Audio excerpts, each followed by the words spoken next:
we are here to talk about Iran, things they might never told you. First, I would like to know if there is anyone who's been to Iran here. No one. Is there anyone who thought about going to Iran before? All right, two people, three, great. So this is gonna be useful.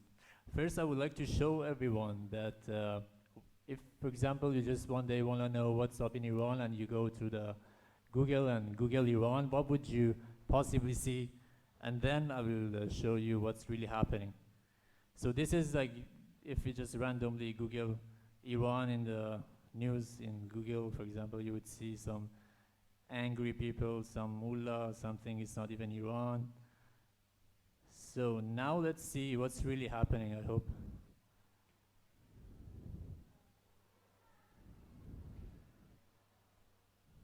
Okay.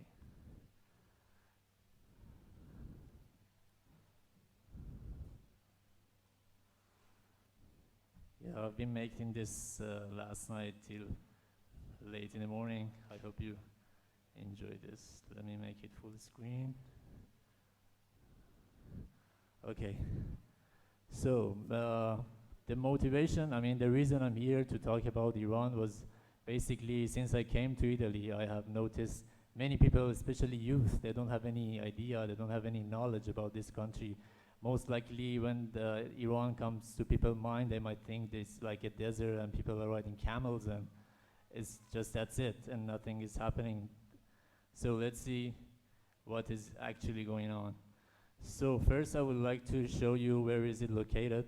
So you can see Iran is in Western Asia, is in the Middle East. It has borders with Turkey in the west, Iraq, South Emirates and UAE, and Pakistan, Afghanistan, and etc. The country official language is Persian. Of course, there are many other languages as well. The population is 82 million. The economy is second largest in North Africa and the Middle East after Saudi Arabia. The main, the economy is basically based upon oil and natural gas resources. And this is the flag, it's pretty much like Italy, just rotated. Let's see first where is the capital, the city I'm coming from. Tehran is the capital of Iran, the place, the home to 15 million people. Main tourist attractions are modern mixed design monuments. It is funnily enough, it has two ski resorts right in the city. One of them is like you go to Piazza Gianicolo in Rome. You can literally get there by like your car, by like a few minutes driving. Yeah, the country is basically based on private car, but there are also metro system available, several lines. Yeah, the reason I put this photo is to mention about the camel thing. There is this crazy thing going on in Iran that let's say the price of the car is like 4 or 5 times more than EU and worldwide, due to the fact that government put some tax imports on the imported cars, because we have these two main car industries.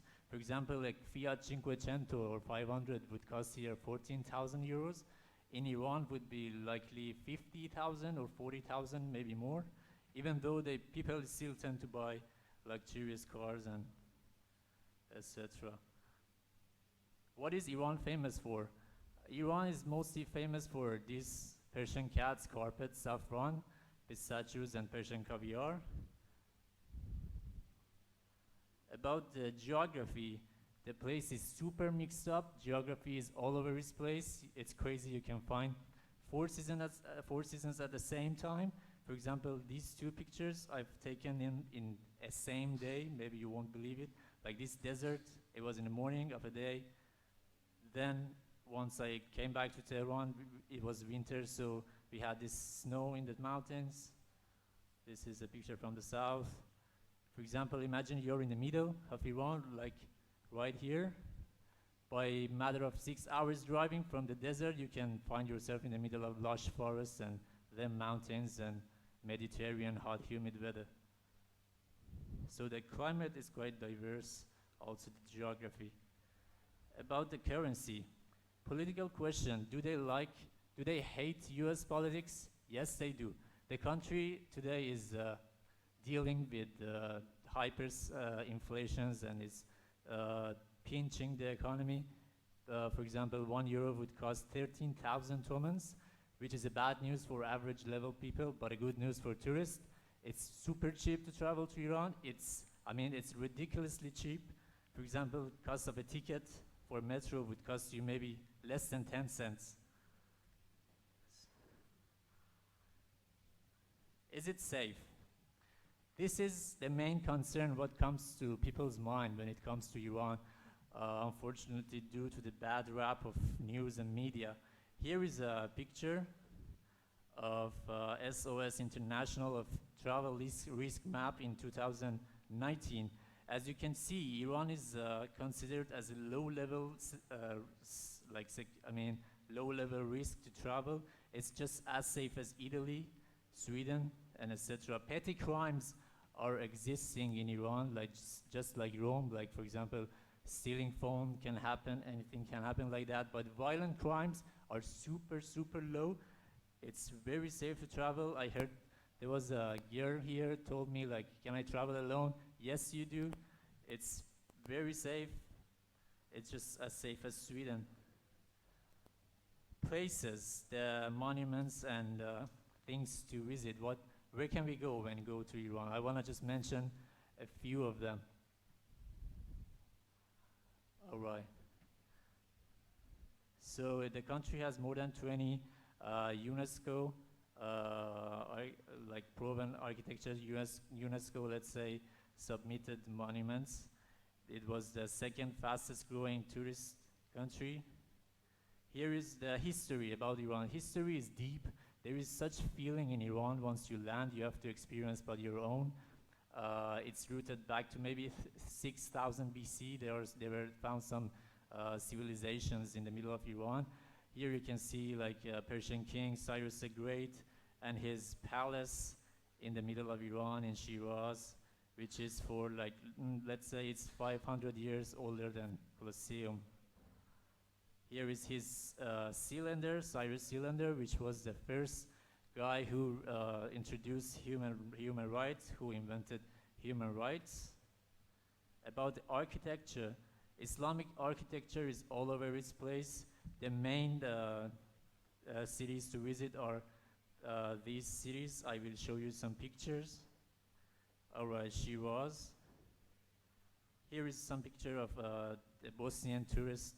I will show you her Instagram page by the end of this presentation.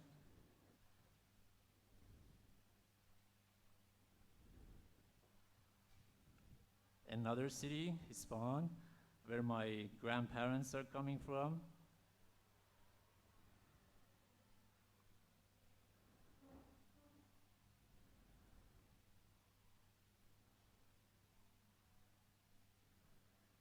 Yeah, it's just like a piazza. Here is another city in Isfahan region. These are photos I took this summer. It's like a house which they transformed into a hotel. For example, a night staying here for you would cost maybe less than 20 euros. Here is another city, Yazd.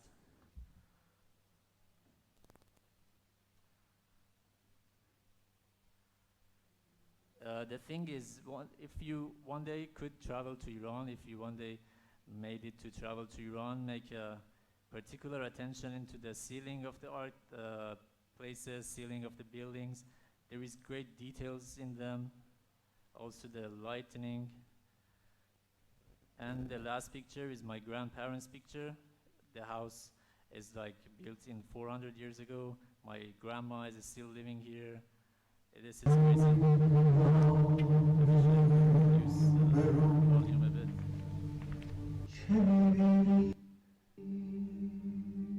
Yeah, she's living here. I love this house. I always go visit her when I go to Iran. I miss it quite much. So let's go to my favorite part, Persian food. It's safe to say I miss Persian food more than my parents when I'm here. It's basically more meat-based, but there are a few options available also for vegetarians. You can see it's like just Italian food. The variety is so much, but it's quite complicated. Some of them might take a day or two to make, but they are very, very tasty. For example, this one is June, if you want to remember. It's like this sweet and sour, uh, I don't know how to call it in English. It's sweet and sour meal which is made by Melagrana or. And the last part, people. People in Iran are super warm, super friendly. They are very open. They are open-hearted. They come to you. They come up to you and say hi. You just have to wear a smile and just say hello. They come up to you. It's not just because they want to be nice or polite. It's just the realness of the people. Uh, by the English is quite well, especially among youth. You can get by easily by English. There are many ethnic groups in Iran, as you can see. Persians are one of them. So once maybe you encounter an Iranian guy and ask him, where are you from? If the guy introduced himself as Persian, don't get confused because he's actually Persian. I heard like they were like complaining, why don't you introduce yourself as Iranian? So here you can see this Iranian instrument, Hafez and Rumi, is baked in Iranians' blood. Last but not least, so I want you to don't listen to the media, do your own research, ask people who already been there, and I want you, if you have Instagram, follow this hashtag Feel Iran. It's basically pictures of tourists who already been to Iran. I also left my Facebook. If one day you decided to go to Iran, don't hesitate to ask me questions, what to do. Even if you like to go to my grandma's house, it's for free, don't worry. So at the end, I would like to introduce you to an Instagram page called The Rich Kids of Tehran. They put random pics of Tehran city. Also the Bosnian traveler who made such a influence about Iran with her pictures. You can follow also her, and waiting a little bit if you guys wanna really follow her. Her name is Aida. All right. So I would like to wrap up everything and finish this presentation by showing you a movie. I hope you enjoyed it.